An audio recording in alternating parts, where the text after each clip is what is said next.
सिद्धि नमो अरहंताणं नमो सिद्धानं नमो आयर्यानं नमो वज्राययानं नमो लोये सर्वसाहूनं तीन भुवन में सार वीतराग विज्ञानता शिव स्वरूप शिवकार नमः प्रियोग समारिके।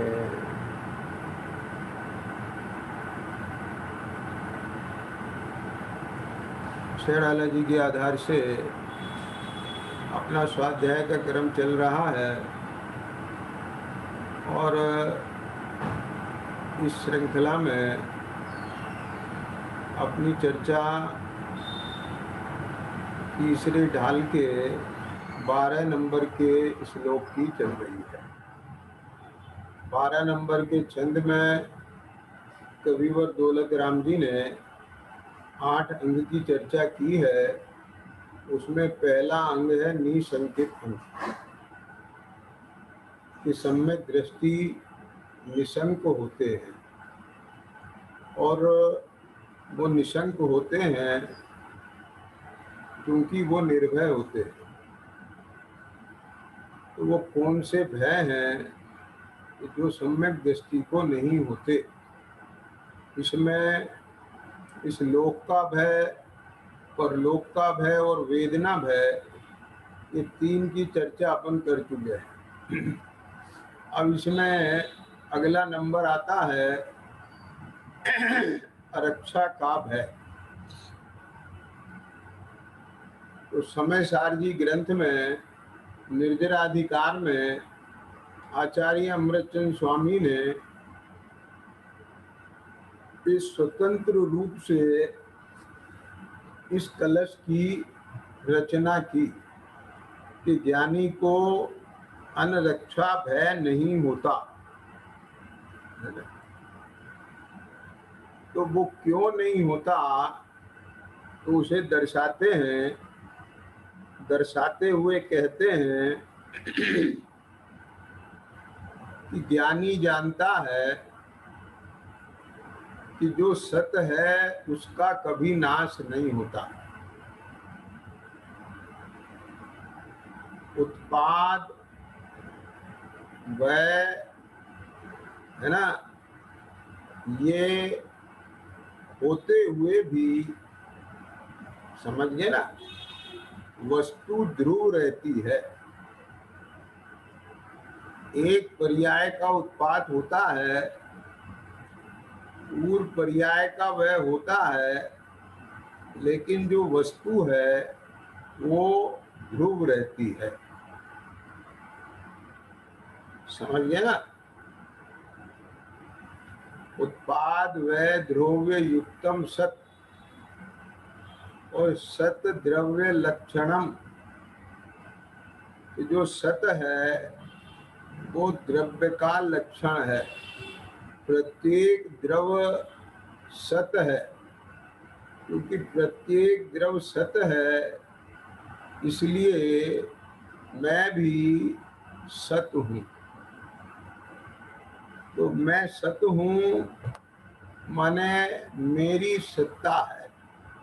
तो कौन सी सत्ता मेरी सत्ता है, ध्यान देना जरा। अज्ञानी जानता है कि असमान जाति मनुष्य पर्याय ये मेरी सत्ता है, इसलिए उसको इसकी रक्षा का भय होता है। इन संयोगों की रक्षा का भय होता है, अपनी सुरक्षा का भय होता है। लेकिन जो स्वयं से ही रक्षित हो, अपने स्वभाव से ही रक्षित हो, तो उसकी रक्षा कौन करे। कौन करे माने उसकी रक्षा करने की जरूरत ही नहीं है। अब बात समझना जरा। देखो ये जो आज नई टेक्नोलॉजी आ रही है, इन नई टेक्नोलॉजी का जो एक मतलब एक बड़ा उद्देश्य है वो ये है कि मैनुअल पावर कम करते जाना। पहले जिस काम को करने में सैकड़ों आदमी चाहिए होते थे, है ना, अब उसे 10 आदमी काम कर लेते हैं। तो टेक्नोलॉजी इतनी विकसित हो गई, आप समझिए ना, ऑफिसेज में, स्कूल कॉलेजों में, आप समझे ना, व्यवसाय क्षेत्रों में एक आदमी को बैठालना पड़ता था इस बात के लिए कि कौन सा कर्मचारी कितने बजे आ रहा है, तुम उसकी हाजिरी लगाना। आगे समझ में क्या नहीं आ गया? लेकिन उसके बाद एक ऐसी मशीन आ गई कि आप उसमें अंगूठा लगाएं और आपकी हाजिरी लग जाती है। तो जब वो मशीन हाजिरी लगा रही है तो वहां आदमी को बैठाने की क्या जरूरत है? और अब तो और एडवांस हो गया है कि उसे अंगूठा भी लगाने की जरूरत नहीं है। वो जैसे ही गेट में एंट्री करेगा अपने आप ऑटोमेटिक हाजिरी लग जाएगी। आप समझे ना, उसको ये भी करने की जरूरत नहीं है। तो जहां स्वयं हाजिरी लग रही हो तो वहां किसी को बैठाने की क्या जरूरत है?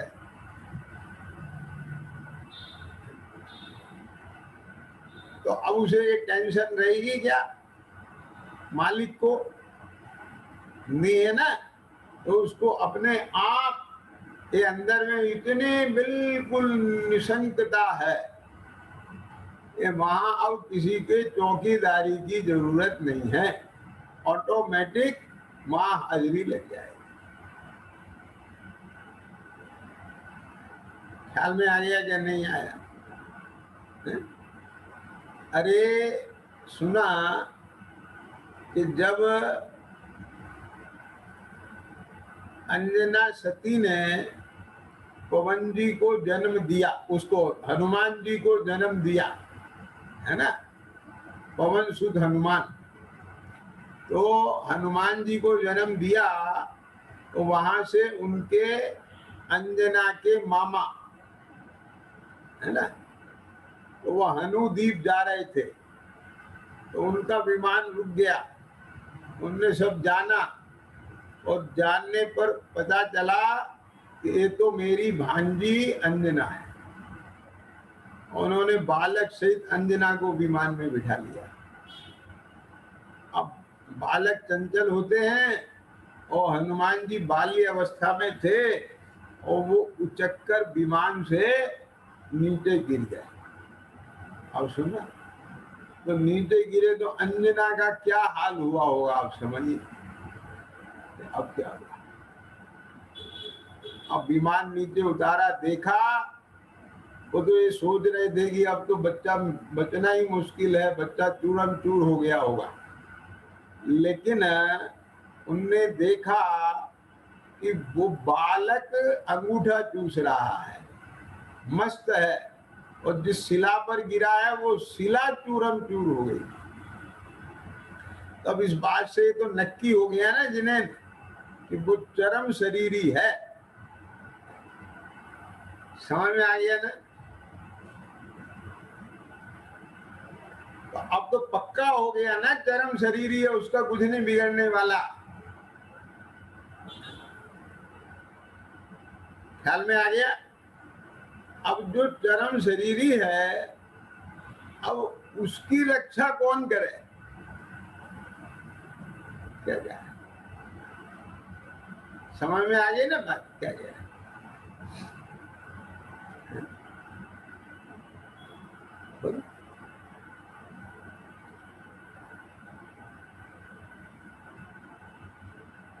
ऐसे ही यहाँ ये जो मैं अनादि निधन एक चेतन तत्पदार्थ हूँ, मैं स्वयं से ही रक्षित हूँ, स्वयं से ही बना बनाया हूँ, मैं किसी से जन्मा नहीं, मेरा कोई नाश नहीं कर सकता, मेरा कोई कुछ बिगाड़ नहीं सकता, है ना। तो मुझे अपनी रक्षा के लिए किसकी जरूरत है? अब आप समझना। लेकिन फिर भी पता नहीं क्यों एक भय रहता है और उसमें एक भाव रहता है कि अगर कुछ हो गया तो मेरी रक्षा कौन करेगा। अपनी सुरक्षा के उपाय करता है। ख्याल में आ गया ना। अज्ञानी को अपने सत स्वभाव का विश्वास नहीं है। क्यों नहीं है विश्वास? इसलिए विश्वास नहीं है क्योंकि वह स्वयं इस असमान जाति पर्याय को जानता है और ये असमान जाति पर्याय विनष्टी हुई दिखाई देती है, बिगड़ती हुई दिखाई देती है, इस पर कोई आक्रमण करता हुआ दिखाई देता है, इसकी अनरक्षा होती हुई दिखाई देती है। ख्याल में आ गया ना। इसलिए इसे अनरक्षा का भय होता है। ख्याल में आ गया। और क्योंकि ज्ञानी ये जानता है कि ये मैं नहीं हूं, मैं तो एक ज्ञान स्वरूप चैतन्य सत्ता हूं। ख्याल में आ गया ना। अब सुनो ध्यान से। अब रक्षा और अरक्षा का मतलब क्या? यदि किसी ने, दूसरे ने मेरी रक्षा नहीं की तो मेरा नाश हो जाएगा। लोग में कहते हैं कि रक्षक ही भक्षक हो जाए तो क्या होगा। रक्षक का मतलब क्या है कि जो इसकी रक्षा करने वाला था। जैसे पूर्व प्रधानमंत्री श्रीमती गांधी है ना, तो इंदिरा जी के बॉडीगार्ड रक्षक थे ना। उन्हें क्यों रखा था? ये रक्षा के लिए, और उन्होंने ही मर्डर कर दिया। तो अब बोलो कौन रक्षा करे? क्या करे? अब कौन से रक्षक का भरोसा करोगे? मेरा मतलब समझ में आया कि नहीं आया? यहाँ तो रक्षक ही भक्षक हो गया ना। अब एक चीज बताओ, वो स्वयं प्रधानमंत्री, तो उसको कौन से लेवल के बॉडीगार्ड मिले होंगे? आप समझो। तो कैसे रक्षक होंगे वो?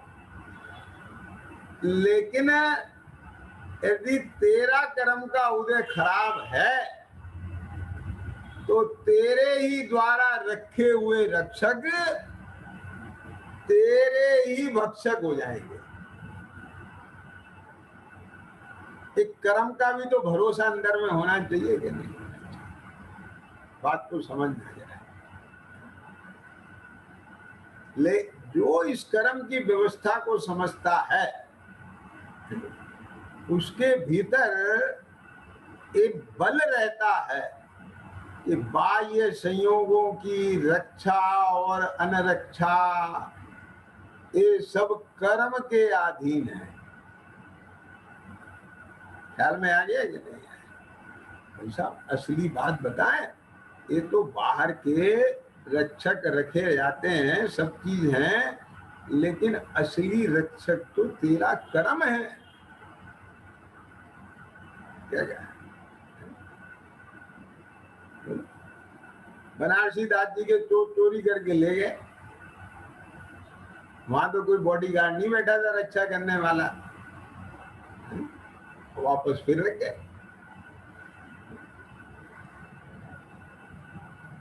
ख्याल में आया कि नहीं आया? सती सीता का अग्नि परीक्षा हो रही थी, तो उनका पुण्य का उदय आया, देव रक्षा करने आ गए। ख्याल में आया? द्रौपदी की शील की रक्षा देवों ने की, आप समझे? तो असली चीज तो बाह्य में भी कर्म है, तो भी रक्षा का विकल्प आ जाता है, गुण स्थान प्रमाण आता है। मेरी बात समझ में आ रहा है कि नहीं आ रहा है? अकलंक निकलंक को धर्म की रक्षा का भाव आया कि नहीं आया? बोलो। हमारे धरसेनाचार्य को एक जिन श्रुत की रक्षा का भाव आया कि नहीं आया? बोलो। समझ गए कि नहीं समझ में आया? विष्णु कुमार मुनिराज को 700 मुनिराजों की रक्षा का भाव आया कि नहीं आया? तो यथा योग भूमिका में रक्षा होवे ऐसा विकल्प आना अलग बात है। मैं किसी की रक्षा करूं ये विकल्प आना अलग बात है, लेकिन कोई मेरी रक्षा नहीं करेगा तो क्या होगा? समझ में आया क्या? ये जो कर्तृत्व वाला भाव है अज्ञानता का, ये जो बुद्धि है भीतर में, ये अज्ञानी की होती, ज्ञानी की नहीं। देखो एक बात ध्यान रखना, जिन्हें ये अपना जैन सिद्धांत है, इसमें दो द्रव्यों के बीच में कर्ता कर्म संबंध का तो निषेध किया, लेकिन निमित्त नैमित्तिक संबंध का निषेध नहीं किया। क्या आप समझे ना? पंडित टोडरमल जी ने भी लिखा है ना कि जब कार्य होता है तो उसमें 5 समवाय होते ही होते हैं, और उन 5 समवाय में एक निमित्त है कि नहीं है।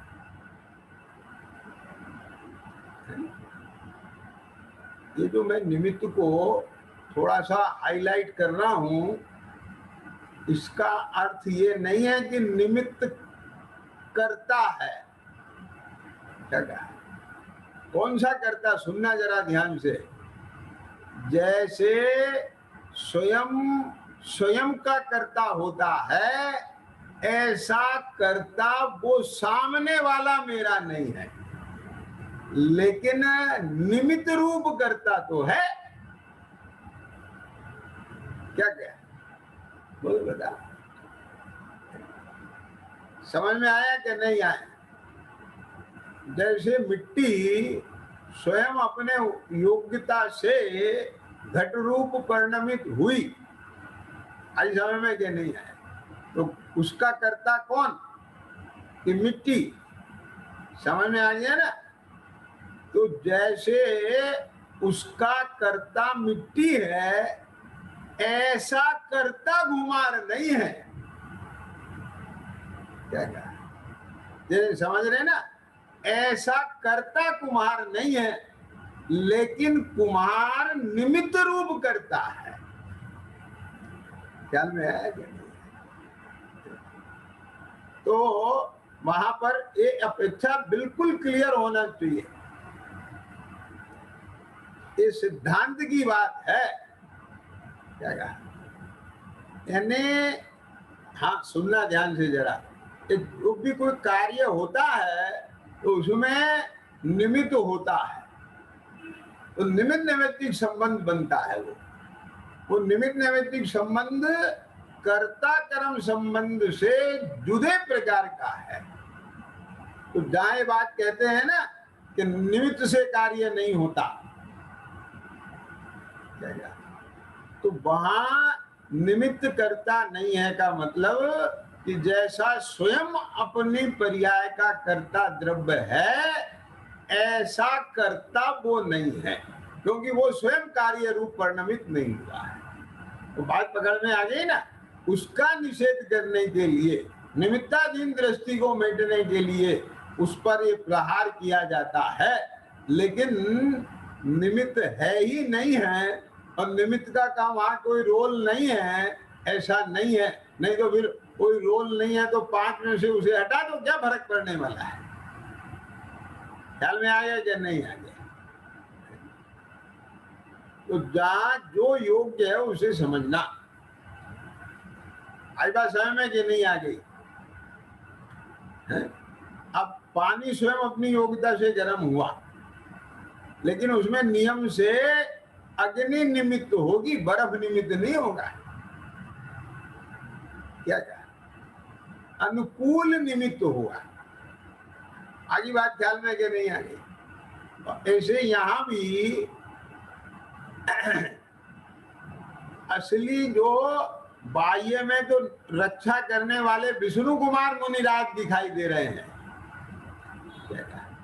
इस 700 मुनिराजों पर के उपसर्ग का निवारण किसने किया, रक्षा किसने की है? इस 700 मुनिराजों की रक्षा विष्णु कुमार मुनिराज ने की है। जब कुलभूषण देशभूषण मुनिराज ध्यान में लीन थे और दैत्य आकर के व्यंतर उपसर्ग करता था, तो उनकी रक्षा किसने की है? कि उनकी रक्षा श्री राम लक्ष्मण ने की है। मेरा मतलब समझ में आ गया कि नहीं आया? तो बाहर में वहां रक्षा में कौन निमित्त है, वो उसका ज्ञान कराने के लिए कर रहे हैं। लेकिन वहां एक और कारण है, वो है उनका कर्म का उदय। क्या समझ में आया? है ना? समझ में आया ना? क्यों? जब कितने मुनि थे वो जिन्हें घानी में पेल दिया गया था, है ना? तो जब उन्हें घानी में पेल दिया था, इतना भारी उपसर्ग किया था, तब फिर रक्षा करने कोई नहीं पहुंचा। बात पकड़ में आई कि नहीं आई? जब आपके वो गुरुदत्त मुनिराज को उन्होंने रुई लपेट करके आग लगा दी थी, तब फिर रक्षा करने कोई नहीं पहुंचा। ख्याल में आ गया कि नहीं आया?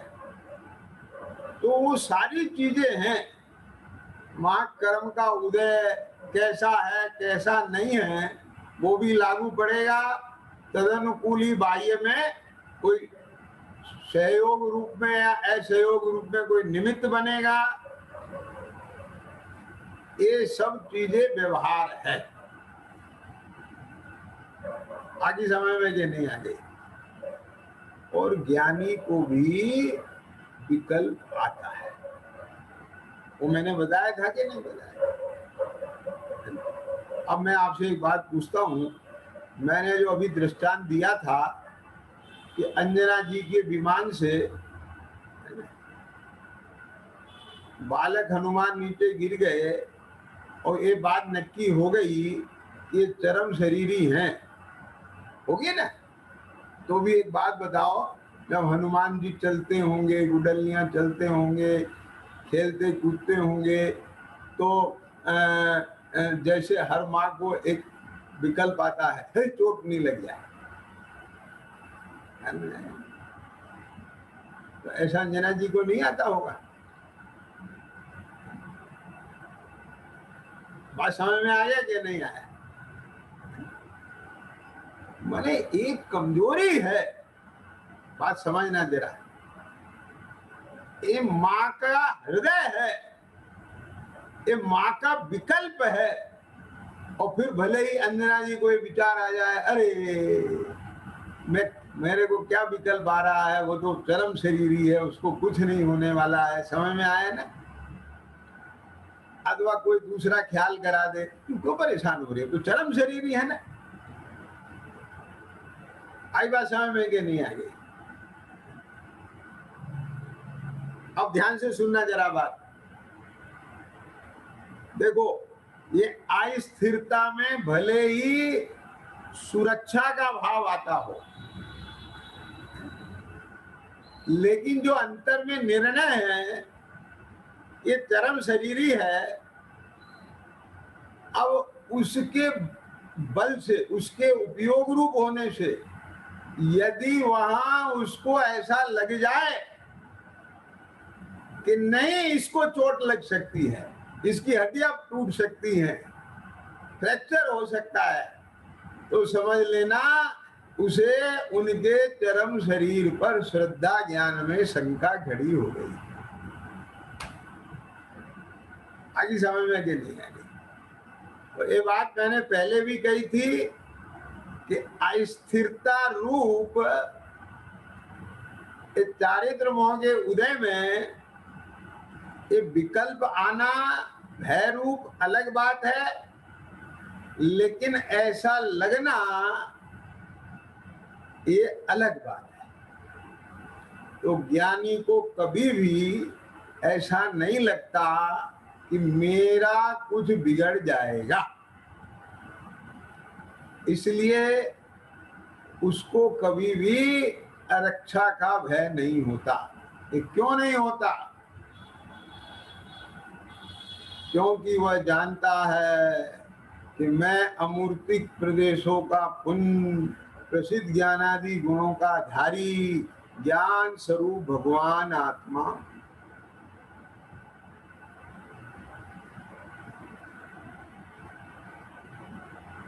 यदि किसी ने आकर मेरे पे आक्रमण कर दिया, समझिए ना,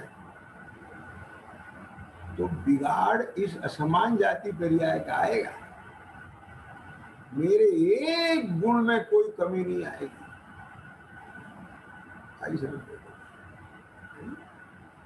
मैं मरने वाला नहीं हूं। क्या कहा? मैं तो यहां से ऐसे निकल जाऊंगा, जो ऐसे निकल जाएगा वो मैं हूं। ख्याल में आएगा।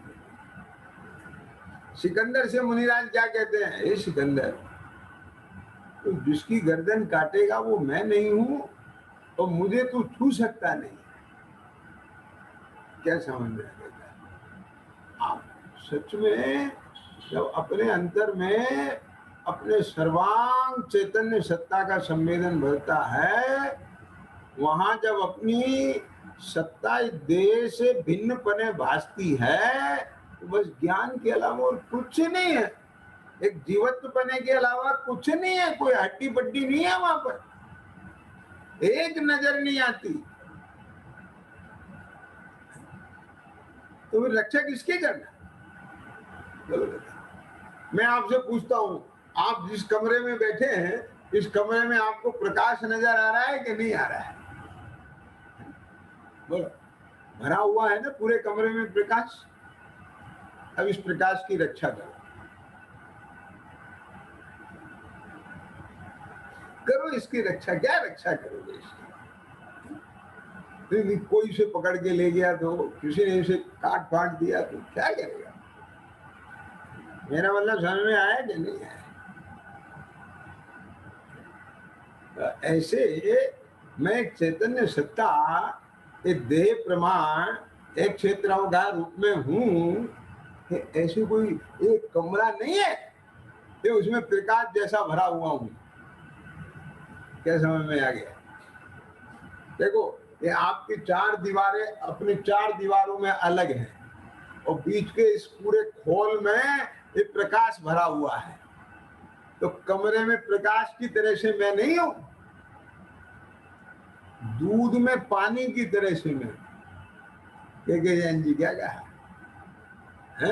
ऐसा कोई एक खोल नहीं है कि जैसे गुब्बारे का वो ऊपर स्किन होती है और अंदर हवा भरी रहती है, ऐसे में शरीर में हवा की तरह से आत्मा भरी हुई है। ऐसा नहीं है। ख्याल में आ गया कि नहीं है?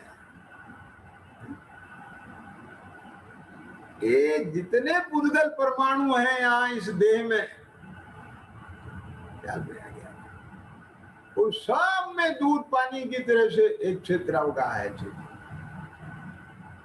इसलिए यहाँ भी तुम्हें जानना होता है, यहाँ भी जानना होता है, ऊपर से ही जानना नहीं होता, भीतर से भी जानना होता है। आगे समझ में? ये तो बात अलग है कि अपना उपयोग अधिकांशतः पूरा का पूरा बाह्य स्पर्शन इंद्रिय के उन्मुख रहता है, इसलिए वहां का एकदम जानना होता है। ख्याल में आया कि नहीं आया? आप जहां उपयोग लगाओगे वहां का जानना हो जाएगा।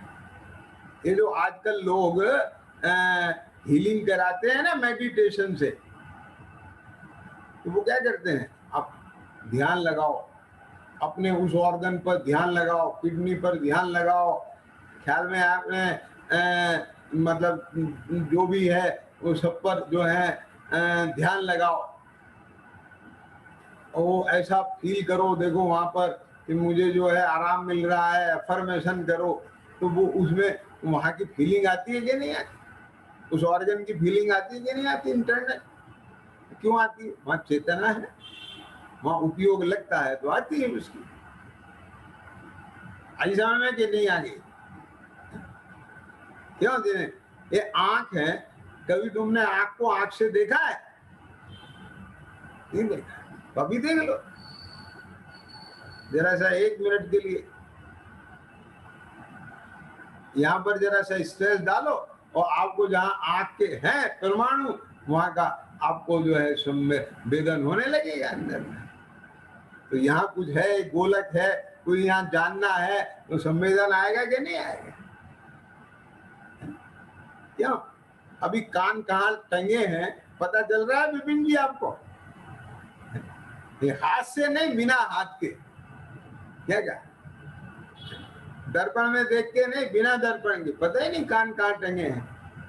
लेकिन जहाँ कान टंगे हैं वहां उपयोग को ले जाओ तो पता चल जाएगा यहाँ कान टंगे हैं। मेरा मतलब समझ में आया कि नहीं आया?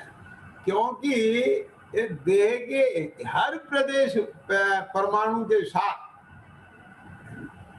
ये 9 कर्म वर्गणाएं है ना, आहार वर्गणा से बना है ना ये शरीर, तो इनमें मेरी सत्ता एक क्षेत्र अवगाह है पूरी की पूरी। पॉइंट पकड़ में आ रहा है? तो इसलिए पूरे में जानना देखना है।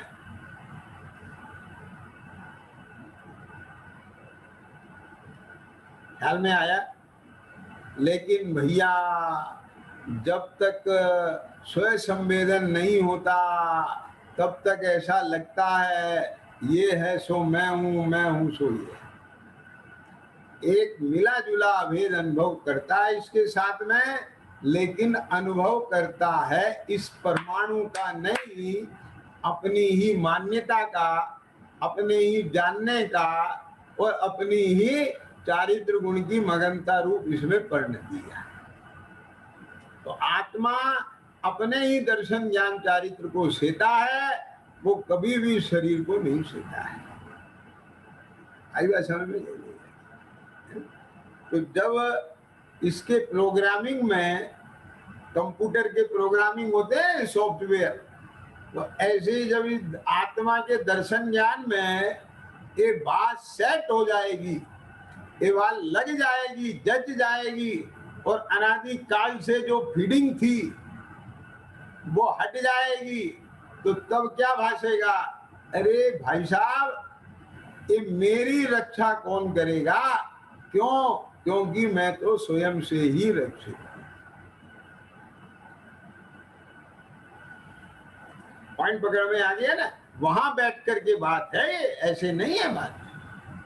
अपन जब तक अपने सत्य स्वरूप को नहीं देखेंगे, अपनी सत्ता ज्ञान में नहीं आएगी, और वो सत्ता आज की नहीं है, इस पर्याय की थोड़े काल की स्थिति है, लेकिन मेरी सत्ता की स्थिति थोड़े काल की नहीं है। क्या समझ में आया? मैं तो भाई साहब तब से हूं जब नित्य निगोद में था। कहां से निकल के आए अपन? नित्य निगोद से। और वापस फिर घूम के अगर निगोद में गए भी होंगे तो कौन से निगोद में गए होंगे? इतर निगोद में। तो अनादिकाल से कहाँ थे कि नित्य निगोद में। तो वहां नित्य निगोद में मेरी सत्ता थी कि नहीं थी? पंच समझ में आया? तो मेरी सत्ता का नाश कहाँ हुआ? तो जब आज तक नहीं हुआ तो अब आगे कैसे होगा? पंच परावर्तन में सारे कर्म के उदय, सारे प्रोपेगेंडा नहीं समझ में आया। इस सारे के सारे लोगों ने मारना, काटना, पीटना, क्यों? जितना भी उधम मचा सकते थे बाहर की दुनिया के लोग, कर्म सब ने मचाया। अरे नरक में तिल तिल हुए देह के खंड, तो भी मैं तो रहा अखंड। है ख्याल में आया ना? तो बोलो मेरा क्या बिगड़ने वाला है? तो इसलिए ये जो पीछे सिद्धांत काम करता है, कौन सा? कि सत्ता का कभी नाश नहीं होता, मैं सत्स्वरूप हूं, मेरी सत्ता है, इसलिए मेरा कभी नाश नहीं होगा। मेरी रक्षा कोई दूसरा करे ऐसा वस्तु स्वरूप ही नहीं है। ख्याल में आया कि नहीं है? और यदि किसी ने मेरी रक्षा नहीं करी तो मैं नष्ट हो जाऊंगा, बर्बाद हो जाऊंगा, मेरा सब कुछ चला जाएगा, मिट जाएगा, ऐसा बिल्कुल नहीं। और एक बात और भी है, मैं आपसे एक बात पूछता हूं, जो सबकी रक्षा करता हो, एक सामान्य उदाहरण दे, जो सबकी रक्षा करता हो, आप कहें मैं तुम्हारी रक्षा करूंगा, तो इसमें उसका आदर है कि निरादर है? छोटे मुंह बड़े बात। जो सूरज सारे लोक को प्रकाशित करता है और एक दीपक ये कहे कि मैं सूरज को प्रकाशित करूंगा, आगे समझ में कि नहीं आए? तो इसलिए लोग में कहते हैं ना, सूरज को दीपक दिखाने के जैसा है, छोटे मुंह बड़ी बात, है ना? समझ में आई कि नहीं आई बात? तो भाई साहब, एक प्रत्येक वस्तु अपने में सत है, इसलिए मेरी रक्षा कोई करे, इसमें अपनी अनादि निधन सत्य स्वभाव का अपमान है। और मैं किसी की रक्षा करूं, इसमें उस वस्तु के सत्य स्वभाव का अपमान है। तो पानी समझ में आया कि नहीं? तो अपन क्यों अपमान वाले हैं? अपन अपमान वाले थोड़े, अपन तो सम्मान वाले हैं।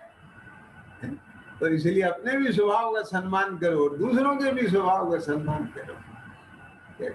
ना तो अपनी रक्षा के विकल्प में उलझो और ना किसी की रक्षा के विकल्प में उलझो। तो कहाँ उलझो कि निर्विकल्पता का आनंद लो। भगवान तो यही कहते हैं ना। नहीं समझ में आई बात? देखो, आपने प्रतिभा नियोग में एक कहानी पढ़ी होगी कि उनको बैराग हो गया और वो दीक्षित हो गए। तो जब गृहस्थ दशा में थे ना, तो उनकी जो स्त्री थी ब्राह्मणी, ब्राह्मण थे ना वो जाति से, तो वो ब्राह्मणी को बाद में सब हो गया और बच्चा हो गया। तो वो उस बच्चे को, जन्मते बालक को ढूंढ ढांड के वहां जंगल में, वन में पहुंची, और वो तो ध्यान में लीन थे। ध्यान में आ गया ना?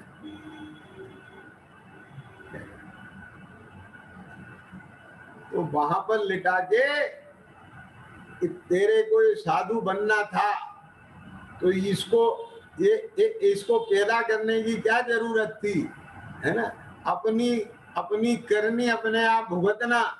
अब वो छोड़ के चली आई, जो भी कह के आई। अब बोलो, जब वन जंगल, बच्चा लेट रहा है, तो मुनिराज को तो बहुत विकल्प आए होंगे ना इस बात को लेके, ये तो भूखा मर जाएगा, है? इसे कोई जंगली जानवर आके उठा के खा जाएगा। नहीं, क्यों? सुनना ध्यान से जरा। अब हम वहां मुनिराज की जगह 2 श्रावक और बैठाते हैं, एक चौथे गुण स्थान वाला, एक 5वें गुण स्थान वाला और एक मिथ्या दृष्टि, और मुनिराज बैठे। चारों के ज्ञान में आ रहा है एक बालक पड़ा है। आई समझ में? ये नहीं है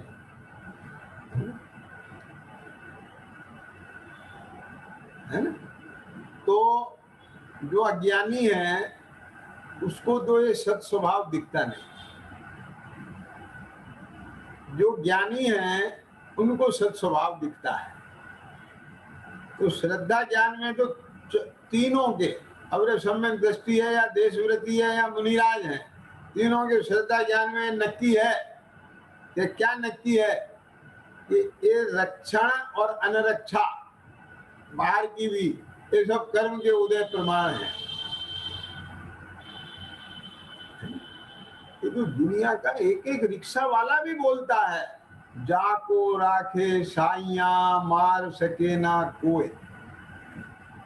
तो हमारा साइया कोई ऊपर भगवान नहीं है, समझ में आया ना?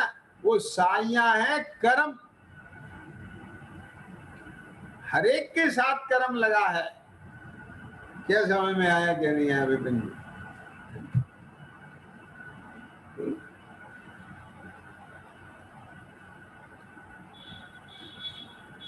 तो श्रद्धा में तो ये बात पक्की है। तो मुनिराज के तो 3 कषाय के अभाव में ऐसे विकल्प ही नहीं उत्पन्न होते, तभी हे भगवान अब क्या होगा, हे भगवान अब क्या होगा। क्या समझ में आ गया? किसी को ले नहीं जाए, कोई खा नहीं जाए, भूखा प्यासा मर जाएगा, ऐसे होते ही नहीं। क्यों? अरे उन्हें अपने बारे में भी नहीं होते।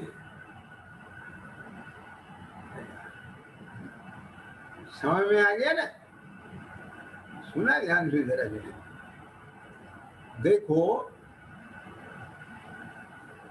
आपको जब भूख लगती है तो भोजन की चिंता होती है कि नहीं? अपने होती है। अरे जब भूख लगती है तो अपने रोटी की चिंता होती है कि नहीं, खाने की? तो अपनी रोटी की तो चिंता होए और साधर्मी की रोटी की चिंता नहीं होए। आई बात समझ में कि नहीं आया? तो ये नहीं चलेगा। लेकिन जिसे अपनी रोटी की चिंता नहीं है और उसे आप ब्लेम करो कि तू इनकी रोटी की चिंता क्यों नहीं कर रहा है, नहीं समझ में आई बात? आई कि नहीं आई? भाई कोई आरंभ त्याग वाला जीव है, अनुमति त्याग वाला जीव है, क्या कहा? तो उसके अंदर में इतनी विरक्ति आ गई है, उसी भाव ही उत्पन्न नहीं होते हैं किसी भी आरंभ में, परिग्रह में अनुमति देने की, सहमति देने की, उसे होते ही नहीं है वो भाव, तो स्वयं के बारे में ही नहीं होते हैं। तो अब उसे क्यों ब्लेम करेंगे? कुछ आई समझ में कि नहीं आई? तो जिन मुनीश्वरों को ये विकल्प ही नहीं होते हैं, क्या होगा? क्या समझ में आई? उनकी तो अभी बस कषाय थोड़ा उतना है, अपने रत्नात्रय की रक्षा का भाव है। वो दूसरा, वो बाह्य में तो घनश्याम वो अपना ही सब प्रजा और राज धन मान बाल बच्चे सब छोड़ के आए हैं ना, उनने तो कोई जिम्मेदारी नहीं ली है ना उस बालक की। ये तो सिंगल वही काम हुआ है ना। क्या कहा? एक इसमें अपराध किसका? उसका कि वो उसको निराश्रित छोड़ के चली गई, उनका स्वरूप नहीं जानती। क्या समझ में आ गया? स्थूल रूप से देखने में लगता है इस बात को, एक कितने कठोर होंगे, कैसे कठोर हृदय वाले होंगे, एक छोटा बालक लेटा है, अरे वो कठोर हृदय वाले नहीं है, कठोर हृदय वाली तो माँ है जो कसाय के बस में होकर के बालक को छोड़ के चली गई। मेरा मतलब समझ में आया कि नहीं? तो सच्ची बात ये है कि मुनिराज जान रहे हैं कि इसकी चिंता कौन करे, करने से भी कुछ होने वाला नहीं है। अभी थोड़ी देर में विद्याधर आने वाले हैं यहाँ। ये बालक को तो विद्याधर होना है, ये वस्तु स्वरूप बोल रहा है। तो फालतू में काहे को अपने माथा खराब करूं विकल्प कर करके कि जैन जी आप समझ में आया कि नहीं आया? मैं इसके लिए एक बात कहता हूं कि कोई भी दुनिया का समझदार आदमी ना विपिन जी डेड बॉडी पे फायरिंग करके हत्यारा नहीं बनना चाहता। क्या कहा, समझ में आया कि नहीं आया? जिन्हें एक चीज बताएं हम तुम्हारे से, एक आदमी मरा हुआ पड़ा है और तुम उसकी हत्या का प्रयास करो, क्या कहा, तो तुम भी हत्यारे बन जाओगे। तुम ये नहीं कहोगे कि ये तो पहले ही ऑलरेडी मर चुका था। अरे मरा हुआ था पर तुम तो नहीं जानते थे ना। कानून बख्शेगा इस बात से। नहीं समझ में आई बात? तो तुमने तो किया ना। यद्यपि प्रत्येक वस्तु स्वयं से सत है, उसकी रक्षा का विकल्प निरर्थक है। क्या समझ में आया कि नहीं आया? तो भी स्वयं उसके मारने के, नुकसान पहुंचाने के भाव से स्वयं ही पाप बांध लेता है और उसके रक्षा का भाव करके स्वयं ही पुण्य बांध लेता है। इसके विकल्प से ना उसकी रक्षा होती है ना उसका कुछ होता है। आई समझ में कि नहीं आई? प्रद्युमन कुमार को 16 दफे मारने की कोशिश की और उसे मौत के घर में भेज दिया उन्होंने, सौतेले भाइयों ने। बोलो उसके अंदर किसने रक्षा की उसकी? बोलो आगे समझ में कि नहीं आगे? तो वहां उसको पुण्य ने रक्षा की है ना। बहिरंग रूप से कह रहा हूं मैं, परमार्थ से तो स्वयं वस्तु, सभी वस्तु स्वयं से रक्षित ही होती हैं। संयोग की अपेक्षा से कह रहा हूं। तो एक तो प्रत्येक वस्तु द्रव्य से सत है, गुण से सत है और अपने एक समय की पर्याय भी सत है। आगे समझ में कि नहीं आगे? लेकिन अगर संयोग रूप में भी कहें तो इसका असली जो बॉडीगार्ड है वो कर्म है। आई समझ में कि नहीं आगे? तो तुझे द्रव्य के सत्य स्वभाव का निर्णय होना चाहिए और बाह्य में भी संयोग वियोग, लाभ अलाभ, हानि, रक्षा रक्षा, ये सब कर्म के उदय के अधीन है। तुझे ये भी निर्णय होना चाहिए। और जब ये सब कुछ है तो फिर विकल्प क्यों करें हम? ये सुनो ध्यान से, कोई विकल्प करने की जरूरत नहीं है। लेकिन एक बात की गारंटी दो। किस बात की गारंटी दो? कि सामने एक व्यक्ति भूख से जला रहा है,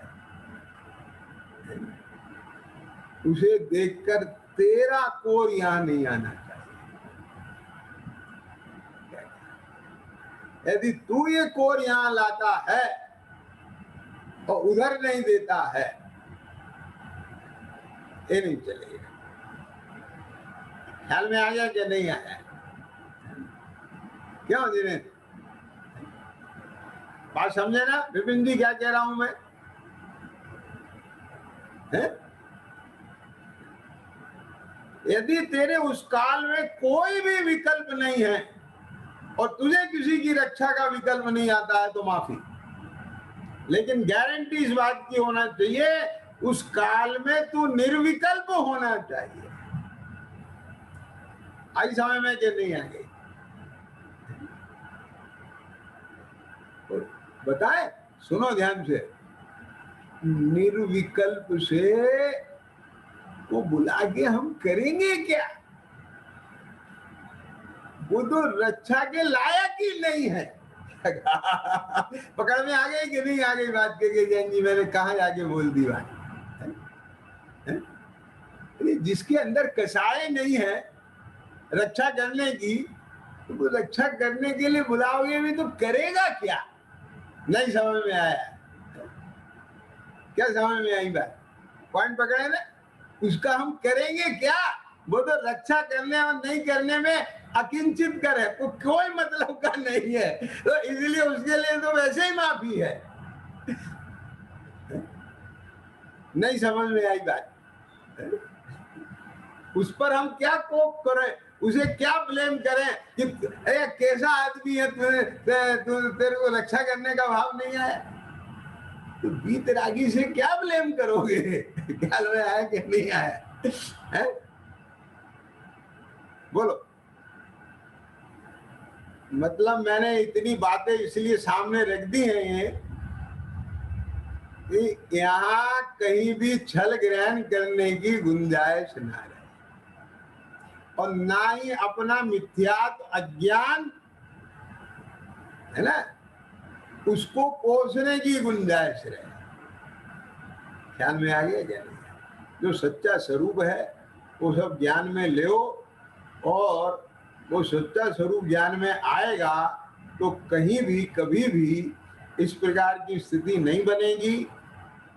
आई बात समझ में कि नहीं आया? कि विष्णु कुमार मुनिराज के वो प्रसंग सुन के उस समय उनको उस जाति का कर्म उदय में आ गया, और वहां उससे उनका जुड़ना हो गया, और फिर भी वो उस प्रकार का कार्य नहीं करें तो कैसे चलेगा? बात पकड़ में आया कि नहीं आया? तो उनके कर्म का उस जाति का उदय नहीं आता, और वे रक्षा करने के लिए नहीं आते, तो अपराधी नहीं कहलाते। आर्य बात समझ में कि नहीं आ गई?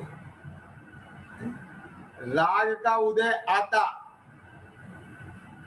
और राग के उदय में जुड़कर अपने संसार शरीर भोगों की रक्षा के लिए तो जाए, और धर्म धर्मात्मा साधर्मी और धर्मायतनों की रक्षा के लिए नहीं जाए, तो उस पर आरोप आएगा, वो अपराधी है।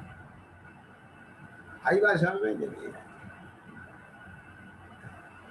सब तुम आरोप क्यों दे रहे हो? तुम तो कह रहे हो कोई किसी की रक्षा नहीं कर सकता। इसलिए आरोप दे रहे हैं क्योंकि तेरा राज प्रशस्त से अप्रशस्त हुआ है। आई समझ में कि नहीं आ गई? राग अप्रशस्त से प्रशस्त होता, क्या कहा, तो हम तुझे ब्लेम नहीं करते, और अगर अप्रशस्त और प्रशस्त दोनों ही प्रकार के राग का उदय ही नहीं होता, तो तब हम तुझे बिल्कुल ब्लेम नहीं करते। क्या कहा? लेकिन तेने अपनी वीतरागता को छोड़कर राग में जुड़े, इसलिए विष्णु कुमार को भी प्रायश्चित लेना पड़ा। आगे समझ में कि नहीं आ गई? और वहां प्रशस्त को भी छोड़ के अप्रशस्त में चला जाए तो वो तो और अपराधी हो जाए। इसलिए एक गाथा सुनने के बाद अपने जीवन में ऐसी सुषमता नहीं लाना। ये तो रक्षा करने का भाव और रक्षा कराने का भाव दोनों ही बंद के कारण है। समझ में आ गया ना? क्या कहा? वो जिन्हें वो भजन बोलते हैं ना रक्षाबंधन पर, कैसा रक्षा कैसा बंधन, है ना, व्यर्थ विकल्प करे रे, सुना है कि नहीं सुना तुमने? ऐसे एक है पंक्ति। तो इस पंक्ति को सुनकर, ये पंक्ति है तो परमार्थ का चित्रण, लेकिन व्यवहारी जन अगर इसे परमार्थ में तो ना लें और व्यवहार में ला करके कहें रक्षा करने का भाव भी बंद का कारण है, अब हम काय के चक्कर में पड़ना, समझ में आया कि नहीं आया? तो ऐसे तेरे को 24 घंटे है ना अपने संयोगों की रक्षा के विकल्प चलते हों, तो ये धर्म धर्मात्मा धर्मायतनों के रक्षा के भाव या अपने रत्नात्रय, अपनी श्रद्धा, अपने संयम की रक्षा का भाव ना आता हो, ख्याल में आ गया ना? तो ये सब छल ग्रहण करने का मार्ग है। समझ में आ रहा है? इसलिए मैंने आपसे कहा था कि पहले अपनी श्रद्धा ज्ञान को एक वस्तु स्वरूप के निर्णय से इतना परिपक्व करना, पीछे उस श्रद्धा ज्ञान के बल से अपनी परिणति में राग आदि का भाव करना, कैसे करना है ना? कि पहले तुझे संसार शरीर भोगों का जो भय आता है, सुनना ध्यान से जरा, उस भय को कर्मोदय का विचार करके वहां से हटना है ना, और फिर कर्मोदय का भी भेद ज्ञान करके और फिर अपने स्वरूप में जमना, अपने स्वरूप की है ना सत श्रद्धा का बल ला करके उस विकल्प को भी मेट करके, मिटता तो स्वयं ही है, कथन है ये है ना, और वे अपने में समा जाना, ये उसका फल है और उसी के लिए ये यहाँ पर कलश रचे गए। अब पॉइंट समझ में आया कि नहीं आया आपको? अच्छी तरह से। अरक्षा का भय ज्ञानी को नहीं होता, तो चौथे ही गुण स्थान से ये अरक्षा का भय मिट जाता है, क्योंकि वहां जानने में आता है कि देखो ध्यान से सुनना, ये जितना भी संयोग है इसका मेरे साथ जब तक कर्म का उदय चल रहा है तब तक संयोग रहेगा, और जिस दिन वो उदय पूरा हो जाएगा किसी कीमत पे भी इसके साथ मेरा संयोग रहने वाला नहीं। एक बात ख्याल में आ गया ना? लेकिन फिर भी वो जो सत्ता में पड़ी हुई प्रकृतियां हैं वे उदय रूप आती हैं, और उस समय अपने उपयोग की अस्थिरता होने के कारण ज्ञानी का उनके साथ जुड़ना होता है, और फिर उसका प्रकृति का अनुभव करता है और उसके अनुसार उसे विकल्प हो जाता है। लेकिन विकल्प के काल में भी उसका लब्धि रूप से जो श्रद्धा ज्ञान है वो पूरा सुरक्षित रहता है, और जब कभी मंदता होती है तो उसकी वो फाइल खुलती है तो तुरंत उस भय प्रकृति से भेद ज्ञान करके उसकी परिणति में भी निर्भयता आ जाती है। समझ में आ गया क्या नहीं आ गया? क्लियर हो गया कंसेप्ट है ना? तो इस लोक के परलोक के वेदना के आरक्षा के संबंध में इसी प्रकार से जानना। आज समझ में ना? और अज्ञानी को क्योंकि वो निर्णय नहीं है, इसलिए तो वह हर समय सशंकित है और भयाक्रांत है। अगर उसे किसी भी पॉइंट पर निर्भयता आती है तो उसके पीछे का आधार वही होता है जो मैंने आपको पहले दिन बता दिया था। उसे हर जगह लगा लेना कि अज्ञानी की निर्भयता कैसे। आज समय में कि नहीं आगे? तो इसके लिए क्या करना? अगर आपको इस लोक परलोक के भय से, वेदना के भय से, आरक्षा के भय से रहित तो होना है तो क्या करना? एक ही काम करना, जानो अपने आप को ज्ञान स्वरूप ही आ। मेरा लोक तो एक चैतन्य लोक है, जब तक ये पर्याय है तो इसमें भी मेरा लोक एक चैतन्य लोक है। समझ रहे हैं ना? क्यों? क्योंकि जानना भी यही होता है, भले ही जानना वहां का हो। समझ गए ना? बैंक में कितने रुपए रखे हैं, लॉकर में कितना सोना रखा है, क्या सामान रखा है, वो वहां रखा है, लेकिन जानना यहाँ होता है वो मेरा है कि नहीं है।